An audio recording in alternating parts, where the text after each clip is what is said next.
যে আনিল প্রেমাদান পরম কাছো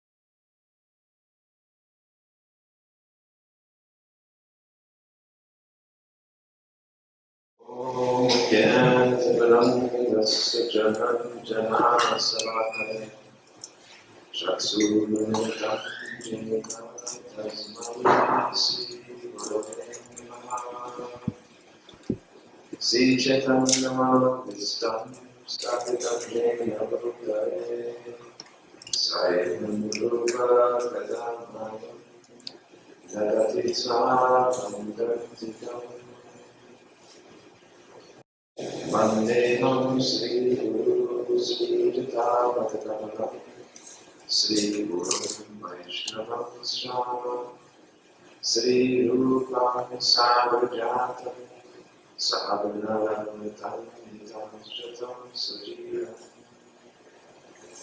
Advaitam Savadutam Pradjana Santam Krishna Chaitanya Devam Sri Radha Krishna Madam Saharanita Sri Vishaka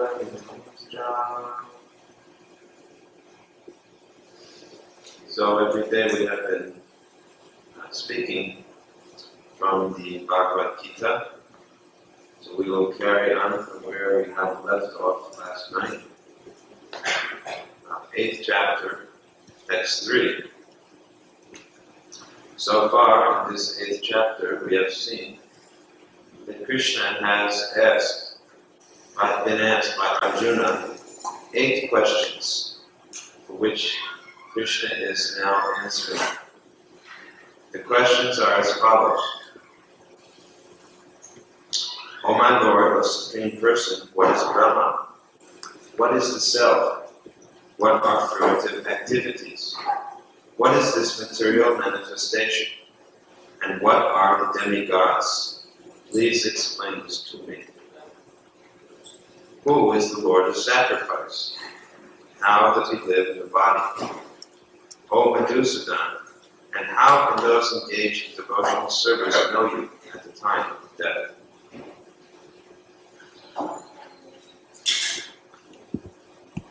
In text 3, Krishna is answering. We will do text 4 today and onwards. The Supreme Personality of Godhead said, the indestructible, transcendental living entity is called Brahma, and his eternal nature is called Adhyatma, self. Action pertaining to the development of the material bodies of the living entities is called karma, or fruitive activities. Now, text 4.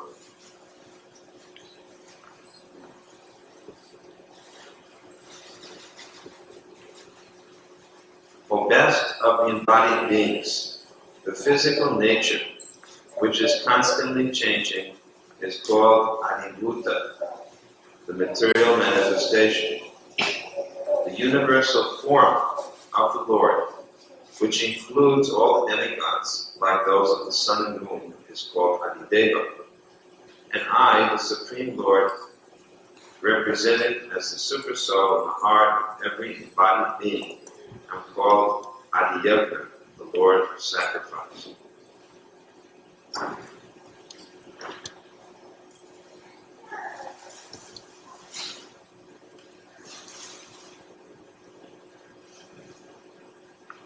So, different ways to understand the Supreme Lord.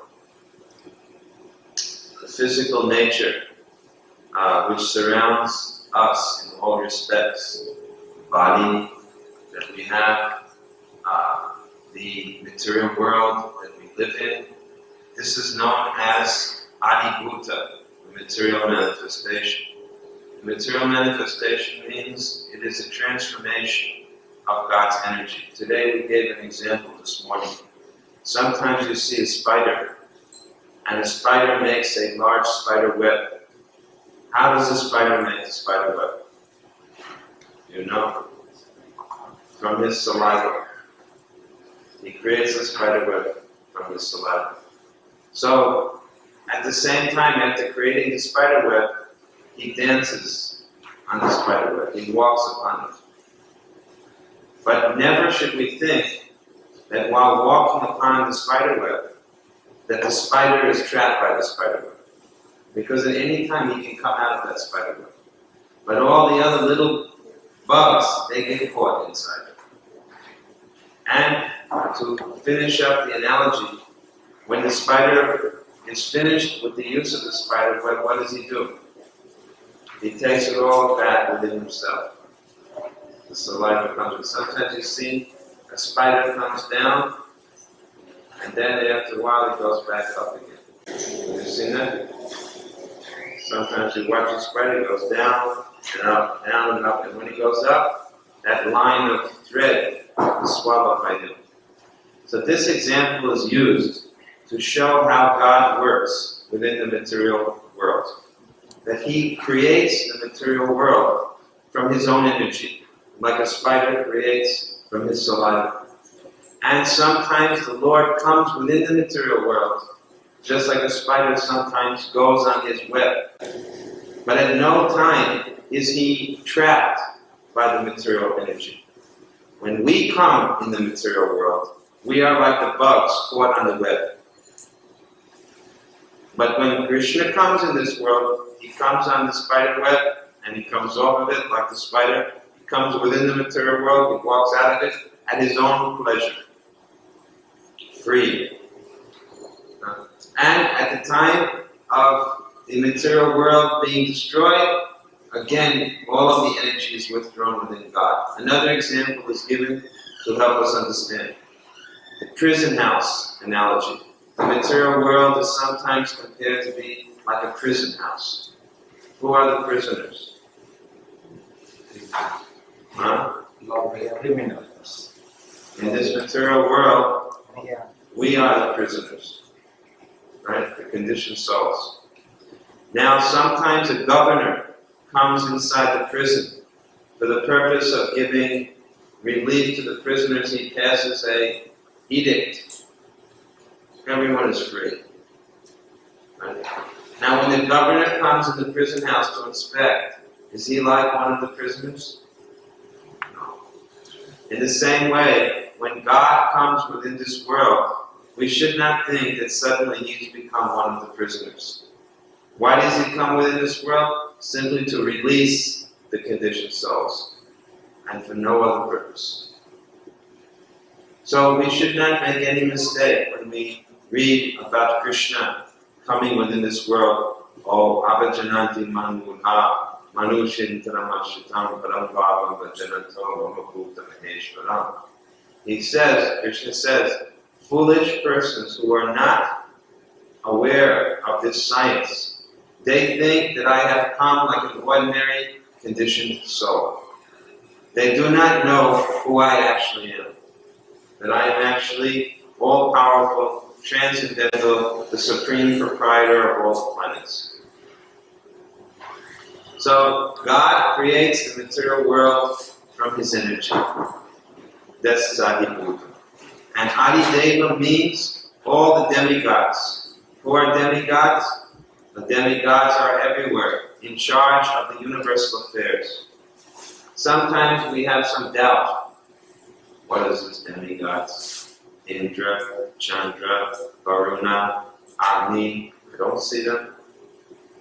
My parents believed, or my grandparents believed. Why should I believe? I don't see them. Do you see the person who's in charge of the electricity department in Houston? Have you ever met him? Have you ever met him? Do you doubt that he exists just because you have not met him? There is a department, isn't it? He must be getting bills every month, right? What is the name of that department? Huh? What is it? Houston Light and Power. There must be someone behind that. Someone must be there, right, who's typing the bills, and someone must be overseeing him, and someone must be overseeing the powerhouse, the coils that you see sometimes on the highway. There must be finally one person who's the top man in the department.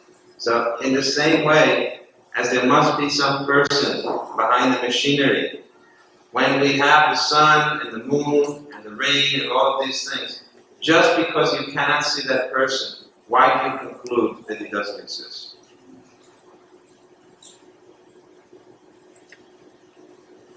So this is Adideva.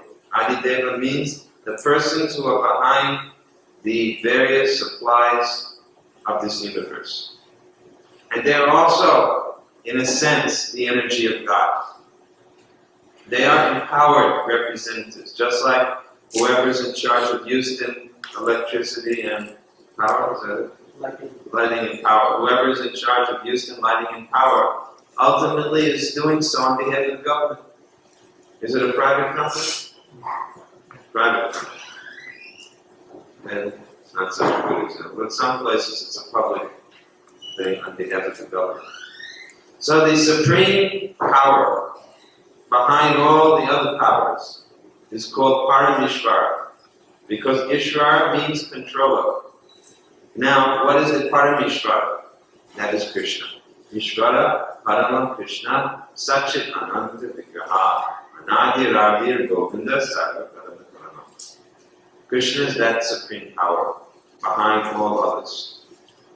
So, then an I, the Supreme Lord, represent as Super Soul in the heart of every embodied being, are called Adiyagna, the Lord of Sacrifice. Now this is directly God. Who is He? Your witness. Just like when you do something, supposing you speed up on the highway, right? You say, I've got an appointment and I'm late. It's like that happens to me so many times. Sometimes people say, why don't you come on time? So I say to the driver, speed up. So, and then he presses down the accelerator, and we go in faster, and we don't get caught, and we say, good. We made it and no one saw us. Huh? Maybe the police didn't see us, but somebody saw it. Just like when you do something, supposing you do something wrong, not you, but supposing somebody goes into a shop and he shoplifts something. I said not anybody here. I would never think that anyone would do that. But some people do shoplift, right? And they get away with it, right? And they think, good, no one saw me. Or maybe someone, cheats a little bit on the taxes. That's a more common type of thing. Now we're getting more close. So, anyway, that is a common thing. There are books written about this. This is an amazing country. America is such a great nation. It is really a nation where there's freedom. It is such a free country that they print books on how to avoid paying taxes. Practically tell how to cheat.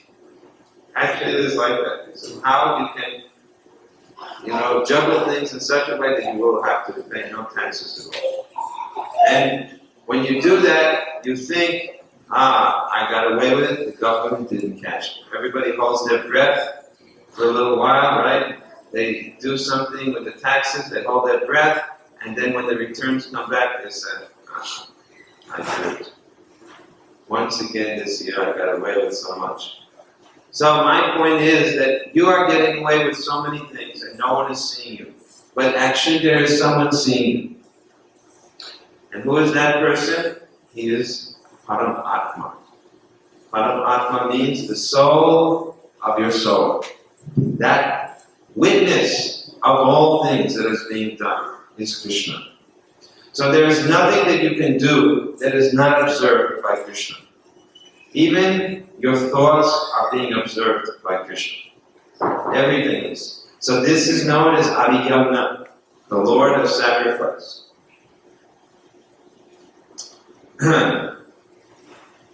So all of these are there. Then, next verse. And whoever at the end of his life quits his body, remembering me alone, at once attains my nature. Of this there is no doubt. here is a very important verse. The question was asked, and how can those engaged in devotional service know you at the time of death? That was the 8th question, and most important. And now Krishna will spend the whole rest of this chapter answering this question. How can those engaged in your devotional service know you at the time of death? And Krishna immediately says, Anta kale chamam eva smaran mukta kale varam yat prayati samat bhavam yati nashti atashraya.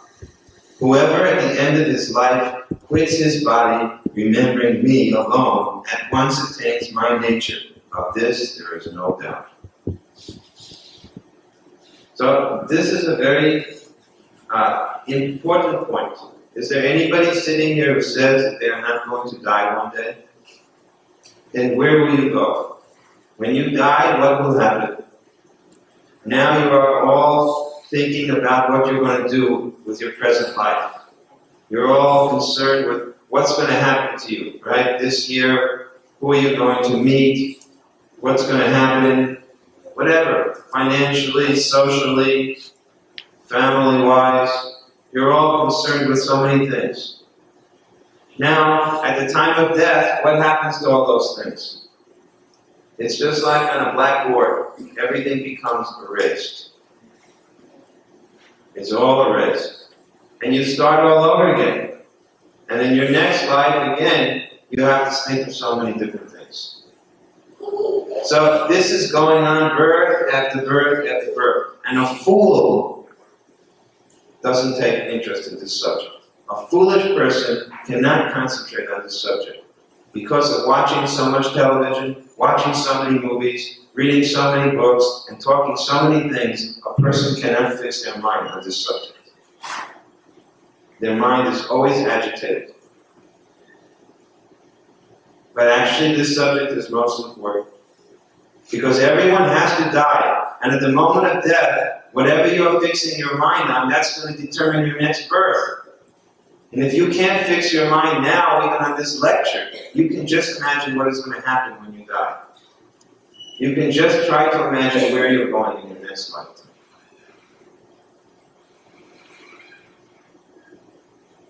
So Krishna tells Arjuna that my devotees remember me and they attain my nature.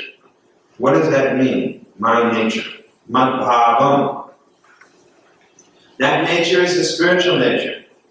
Chit Shakti. The eternal, blissful nature of Krishna in the spiritual world. And that is where Krishna's devotees go. They don't come into this material world again, but they attain the all-blissful association of Lord Krishna. My nature means in my supreme abode, the spiritual abode of the Lord. And what happens to others? Yam yam bhavi smaram bhavam tyajiti anti kalevaram tam tam evaiti konteya saratat bhava bhavitaha. Whatever state of being one remembers when he quits his body, O son of Kunti, that state he will attain without fail. So this is a very subtle science.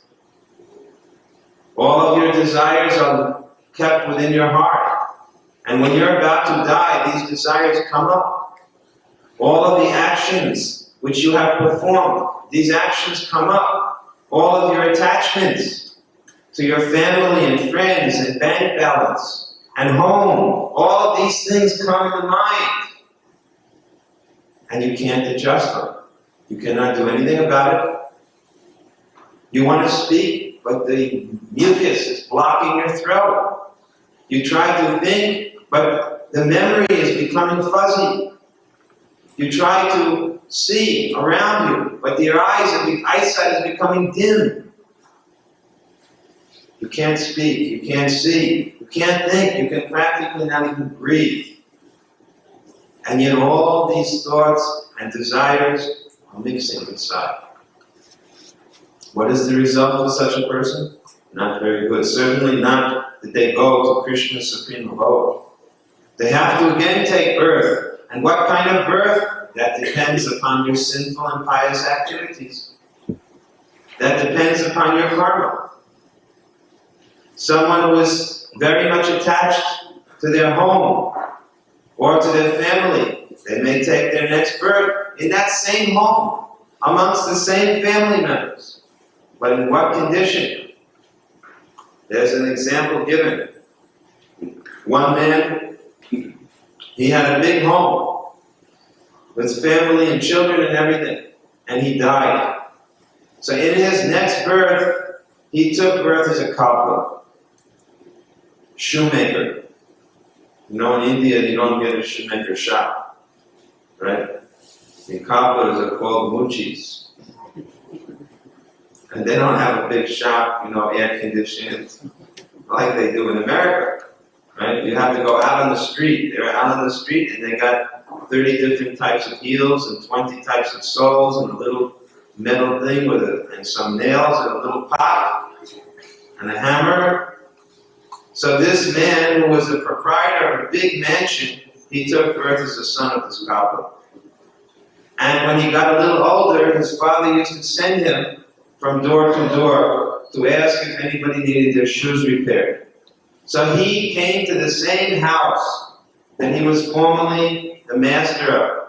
And when he knocked on the door, his own children, you see, answered the door.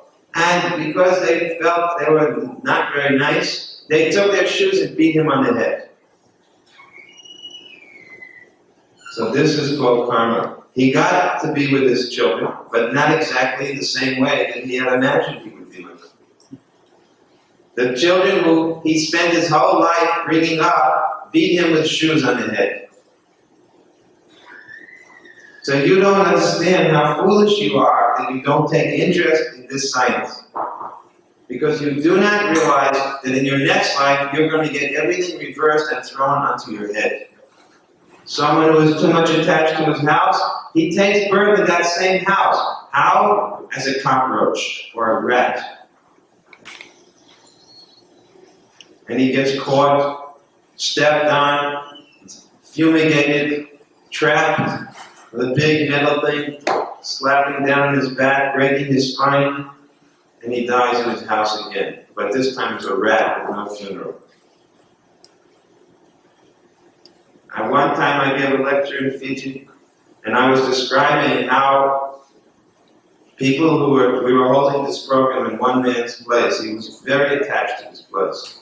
So I was lecturing that someone who is too much attached, you see, will take their birth in the house that they were living in. And he was saying, I'm like that. This man was simple type of, he said, yes, I'm very attached. He said it right out loud. And I said, they will take their birth as a rat. He said, yes, I will take my birth as a rat. Right out loud, he said it. In front of everybody. So people don't understand how unfortunate the situation is of this repetition of birth and death. You think, oh, well, I'm a good person, and I'm sure I'll be born in a better birth. How is birth ever better? You try to understand what is the situation of being born. To be tied up with your hands like this, your legs are like this, you're upside down inside the womb, and you're unconscious for the first 7 months, and so many bugs are biting on the body and you can do nothing. It's very horrible. In the last 2 months you become conscious. That's why the baby in the womb is kicking, because it's conscious. So he can feel all the suffering and pain, but he can do nothing about it. Until finally, after 9 months, the baby comes out, pushed out through such a small channel, in a very, very pitiful condition. And the first sound he makes, he screams. So when you say, oh yes, I may take a birth again, that birth is horrible. An intelligent person should think, I don't want to take birth again in this world. I want to get out of this material world, once and for all. People don't understand these laws, though. They don't understand. Just like someone has come, perhaps they came from India, and all the time they were hoping for green card, green card, green card, green card, and finally they get the green card. And then they think, now I will become a citizen, and then they become a citizen. and then they die, and in the next life they take birth as a citizen of that country. But without all the advantages of the culture that taught them when they were young what is right and wrong, they take their birth in this country with all the habits of a person of this country, full of so many sinful activities. Eating meat from the moment they're born, practically after 6 months, 8 months, doing all kinds of sinful activities. And then what happens in the next life after that? They go down into hellish life. And all of it, I want my green card, I want my green card, I want my citizenship, I want this, I want that. Very foolish. Very foolish. Without understanding what is the future. So, this is a science which is very important to all of us, and we should not think it is unimportant. Therefore, Arjuna, you should always think of me, Krishna, in the form of Krishna, and at the same time carry out your prescribed duty of fighting. With your activities dedicated to me and your mind and intelligence fixed on me, you will attain me without doubt. Now here is a very good instruction. Krishna is not telling Arjuna, don't do your job, don't do your duty. He says, you do your duty. Arjuna happens to be a fighter, a warrior, a military person. Krishna doesn't say to him, this is very nice. He's not saying everyone should be a sannyasi. Everyone must be a priest. Everyone must be a sadhu. No, that's not what he's saying. It's sadhu, yes, but a special kind of sadhu. He's saying, you can do your duty, whatever your occupational duty may be. You do it. But how? By remembering me in the form of Krishna. How do you remember Krishna? What is the easiest way to remember Krishna? Tell me what it is. Chanting Hare Krishna.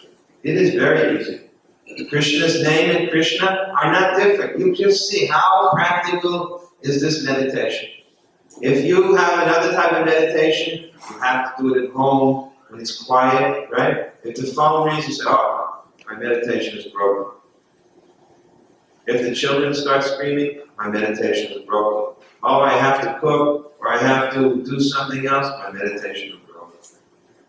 Very difficult to do any type of meditation in this age. In fact, in this age, meditation of other types is impossible. Therefore, what kind of meditation is most recommended in this age? Mantra meditation. Meditating on the transcendental sound vibrations of the holy names of God. That is recommended. You can do it anywhere. You can do it while you're driving to work. You can do it while you're cooking something on the stove. You can do it while you're spanking your kid. Hare Krishna, Hare Krishna. Whatever your occupational duty is, you can chant Hare Krishna. It doesn't matter what it is. So it's such a good man. I mean, this is practical for this age. Other meditations are not practical. So Krishna is telling Arjuna, and he's telling all of us, that don't stop what you're doing, but you do it while remembering me, Krishna. And how should we remember me? Krishna says, in the form of Krishna. And therefore we have the deity. There's a reason why we have the deity. To fix the form of the Lord within our mind. Very practical. Because we are embodied. We have a body. We have form. And we're accustomed to seeing form. If we cannot see God's form, how can you meditate upon Him? You ask anyone from any religion in the world that doesn't do deity worship, and you'll see they cannot have any idea of God. In terms of form, they have no idea. Ask a Christian, ask a Muslim, ask a Buddhist, ask a Jew, you ask any of these people of these major religions. When you think about the Supreme God, not the Son of God, Jesus, but the Supreme God, the Creator of everything, how do you think of Him? And no one will be able to describe anything about His appearance. Without deity worship, it is impossible. Therefore, you'll see all over India so many temples, which are thousands of years old. And why are those temples built? Not just as a meeting place, as a place in which the deity is established. As a place where people can come and see the form of the Lord. Very practical. And not just see the form of the Lord, we can bathe him, we can dress him, we can sing to him, we can touch his lotus feet. This is great mercy. It is Krishna's mercy.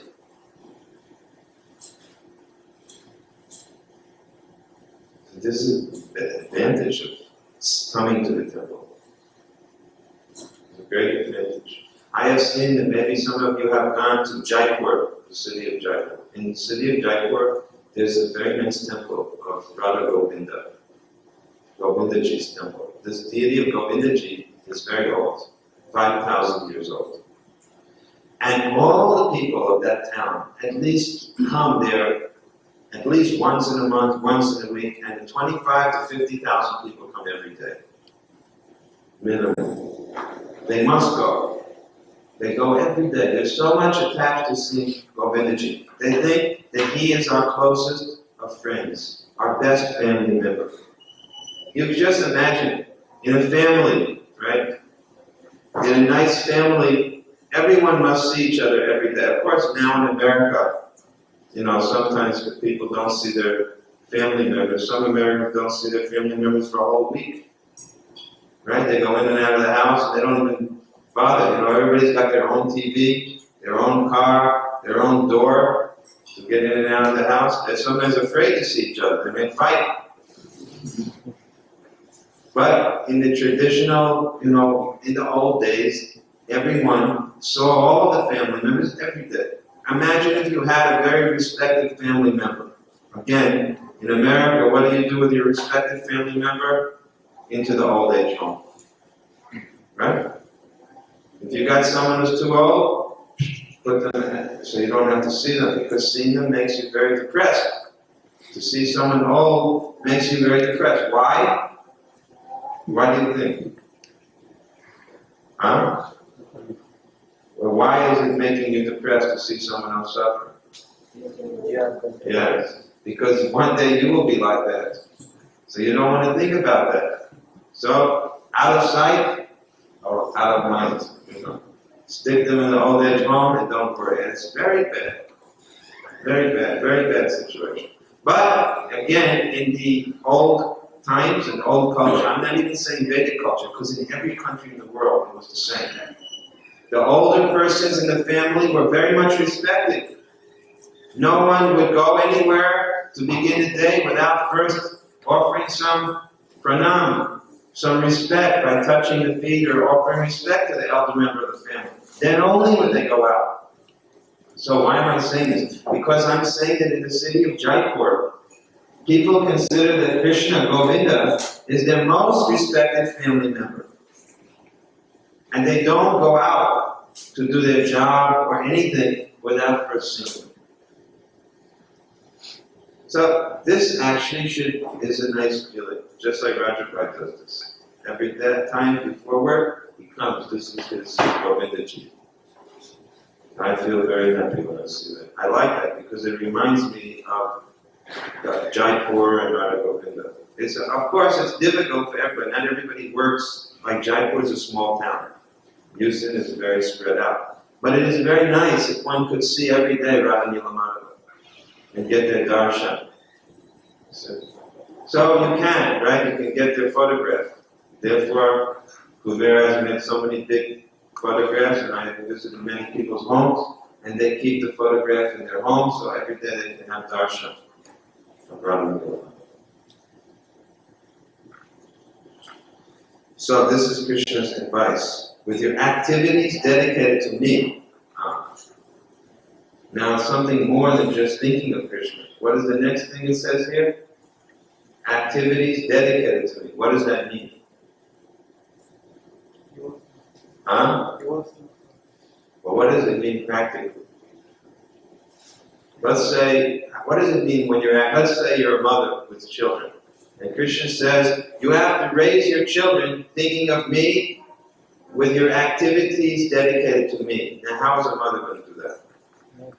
Raise the Krishna consciousness. They must raise their children in Krishna consciousness. If someone is going out and working, what should he do? He has to think of Krishna, and he has to dedicate his activities to Krishna. How is he going to do that? Huh? Don't have part of the Lakshmi. Some part of his income he must offer to Krishna. Otherwise, to say, yes, I'm Krishna conscious. What do you do for Krishna? I will do it in the future.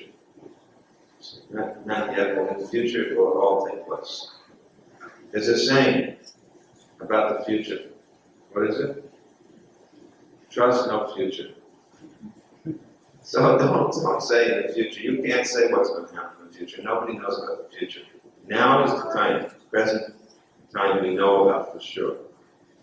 So one should dedicate one's activities to the Lord.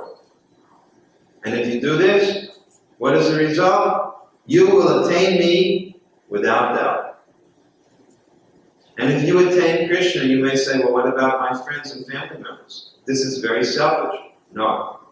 Lord Nishingadev tells Bhakti Prahlad that he said, what about my father? You have said that I'm liberated. What about my father? Lord Nishingadev said, your father and his father and his father's father, 21 generations, they're all liberated. They will all come back to me. And 21 generations ahead of you. Your children, their children, their children, their children, their children, 21 times. So if you say becoming Krishna conscious is a selfish activity, then I say no, it's the most selfless activity. Because by becoming Krishna conscious, you benefit so many people.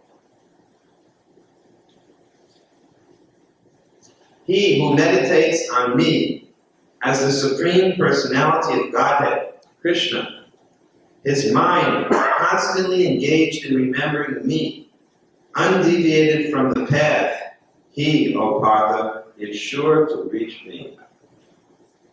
Here an important word is without deviation. Not wavering. The mind should not waver. This is something you have to practice. When are we going to practice that? While chanting japa. How many people here chant on beats every day, at least sometime? Raise your hand. Raise it high, please. That's pretty good. Some people are not. Only I saw you and Krishna within your heart. So, now here's how you can practice fixing your mind on Krishna while chanting on your beats in japa. What is the way you should test? You should see if your other things come in the mind. Better that you don't see other things come in the mind. In other words, you should chant in such a way that nothing disturbs the mind. You should be able to go through the whole round simply hearing the Hare Krishna mantra. If you can practice doing this, then later on in the day, it will become easier and easier to remember Krishna always. So the japa is meant for that purpose. Not only japa, kirtan also. Which is easier, japa or kirtan? Kirtan. Because when you're chanting japa, you only have your own strength. And so many things can come in the mind. But when there's a kirtan going on in this room, right, during the arti, and we're all standing there singing, you know, nothing else is in the mind except Krishna. Kirtan is easier. So, in this age, the most recommended thing is this kirtan. Therefore, Sri Chaitanya Mahaprabhu would go out with his associates and do this Nam Sankirtan, going out and chanting in public.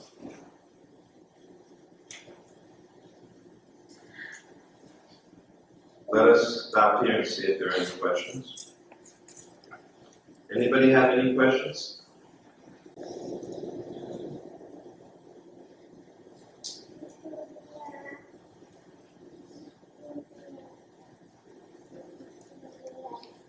Krishna said that you do your prescribed duty. What does it mean? You can do anything and According to your position in life, you have different duties. Generally, we have a guru, a spiritual master, who helps us to understand what our duties are. So that makes things easier.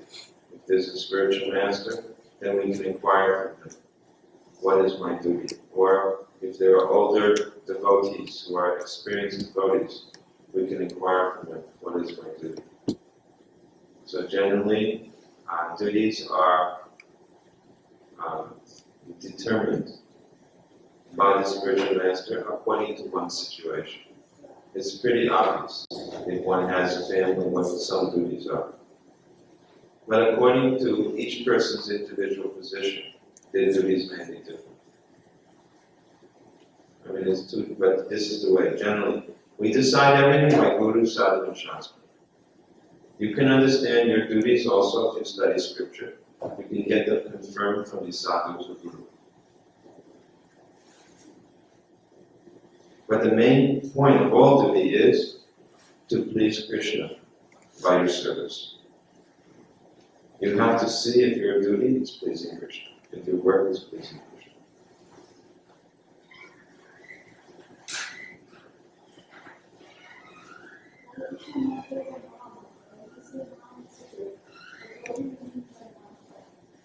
Mantra, ma means great, and mantra.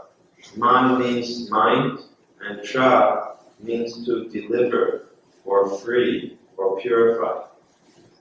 So mantra, that sound which purifies or frees the mind. Frees it from what? From material contamination. From so many upadis, so many false concepts. So when you chant the mantra properly, you become free from all kinds of misidentities. I am my body, I am man, woman, black, white, young, old, this, that. And instead you think, I am eternal servant of God. That's what the mantra does. Do you agree that at the time of death, if a person says or chants Krishna's name, that he will go to Krishna? Okay, so if a person sins all his life, yet at the time of death he says Krishna's name, does that mean that he will go to Krishna too? Yeah. Even if he sins all his life? Yes. So then what's the difference of, like if you don't, what do people get, what kind of... Right, what's the difference? Your question is, what is the benefit of not sinning? Yeah. The difference is this. You asked a question. It is a very good question. It is actually a perfect question. There's a whole section of the Srimad Bhagavatam devoted to the same question you asked. The question you asked is not a new question. It's a classic question that has been asked throughout the ages. First point is that if you sing Hare Krishna, if you chant Hare Krishna your whole life, then more than likely, at the time of death, you will also chant Hare Krishna. But if you sin in your whole life, then you won't chant Hare Krishna at the time of death. So your question is an interesting question, but the normal answer to it is that a sinner does not chant Hare Krishna at the time of death. It doesn't work like that. I tried to explain what happens at the time of death. If you're not very, very practiced, just like, I give an example. If you're not an experienced driver, and you suddenly get into a very dangerous, situation, you can't recover the car. The car will spin out of control.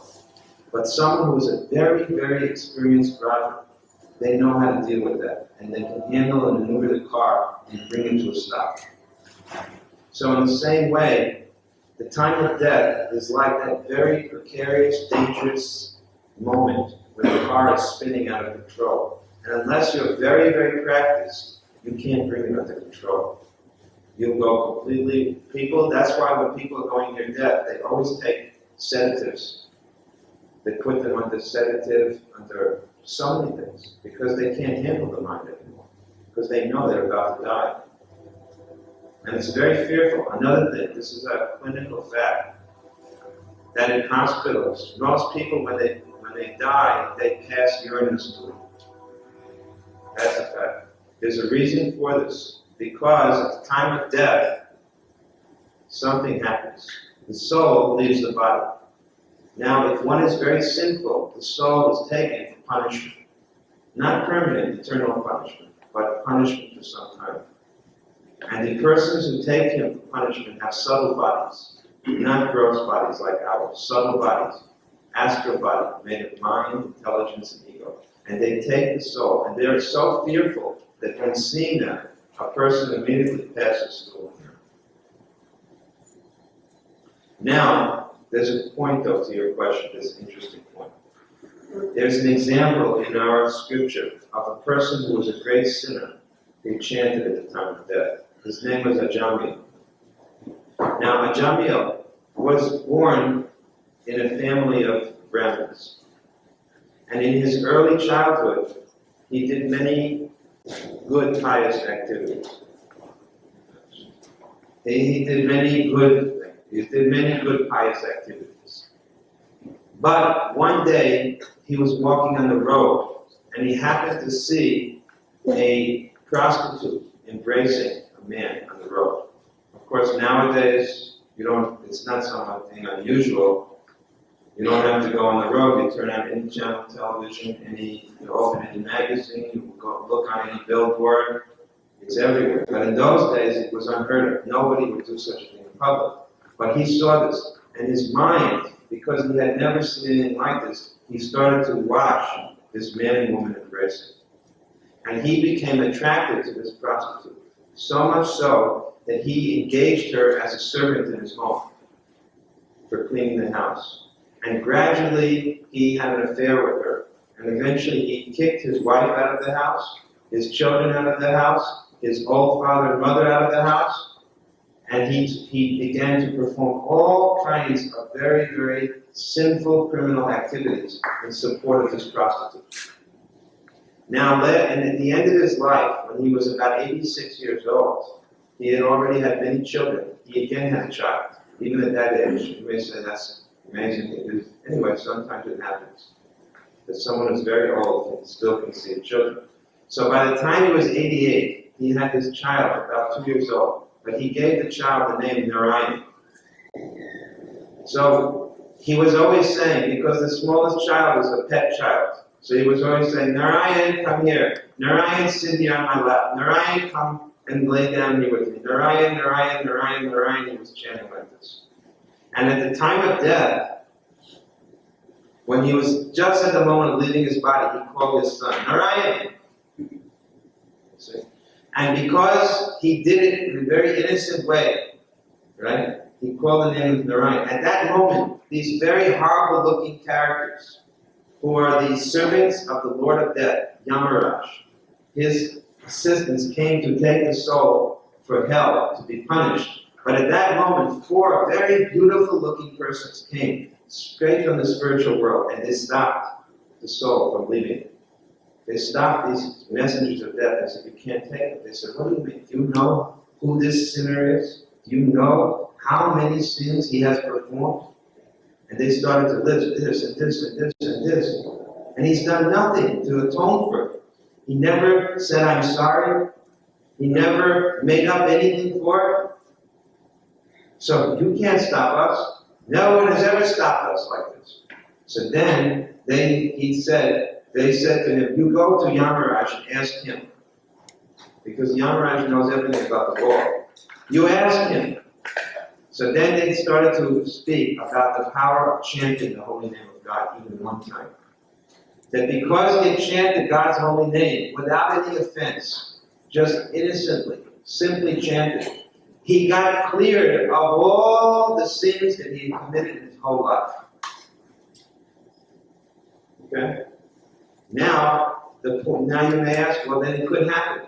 The reason that this example is there in the scripture is to show us how powerful is God's name. It's not there to show us that now I can do any sin. It does not always happen this way. But in the case of Ajamil, it happened to prove the power of the holy name. Just like somebody may get an honorary doctorate degree, PhD, from some university. They never went to the university. Some people didn't even graduate high school. But because of some outstanding thing, they're given an honorary degree. Does it mean that we should not go to high school and college? Is it likely that we're going to get? No, we're not going to get that degree. That's a very rare thing. In the same way, it's very rare what happened to Ajamil. But it does show how powerful is the holy name. So now we will stop here. And any announcements? After Arti, there will be announcements. So Now we can all stand and there will be the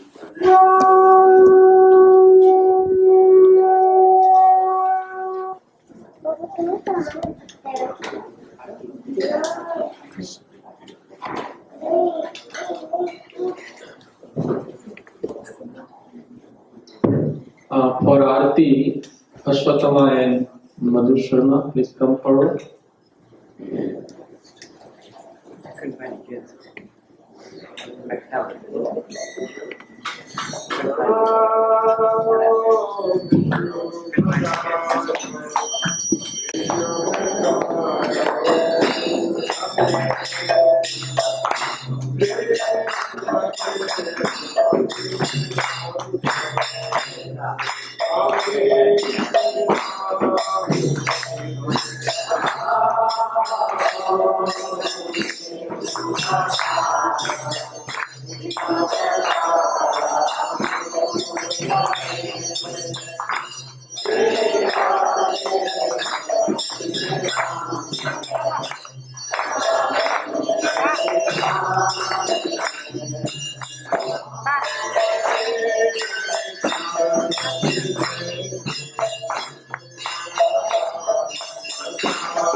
Hare Krishna, Hare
Hare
Krishna